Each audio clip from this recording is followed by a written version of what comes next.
Hello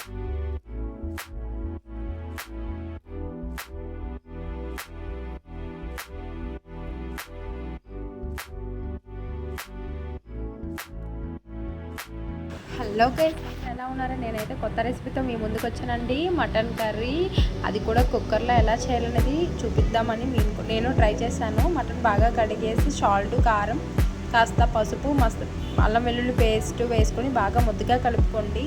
కలిపిన తర్వాత కనంలో oil వేడి చేశాక ఆనియన్స్ వేసేసి, పచ్చిమిర్చి వేసేసి ఈ గ్రేవ్ అంతా దీంట్లో వేసేయండి. బాగా దగ్గరికి అయ్యే వరకు మగ్గనివ్వండి. మగ్గిన తర్వాత దీని మీద మనం అనేది మసాలా అనేది వేసుకోవాలి. మసాలా వేసుకొని అల్లం వెల్లుల్లి పేస్ట్, ధనియాల పౌడర్ అన్నీ ఉంటాయి కదా, సో అవన్నీ అనేది మనం బాగా వేసి గ్రేవ్ వేసి కుక్కర్లో పెట్టాలండి. కుక్కర్లో కాస్త ముక్కల్ని కొంచెం అలాగా మటన్ కర్రీ నిండకుండా అవసరం 4 విజిల్ వస్తే చూడండి, మీకు కూడా సరిపోతుంది. మటన్ బాగా ఉడికిందా లేదో ఒకసారి టెస్ట్ చేశాను. టెస్ట్ చేశాక లాస్ట్కి మనం కొత్తిమీర అనేది వేసుకోవాలండి.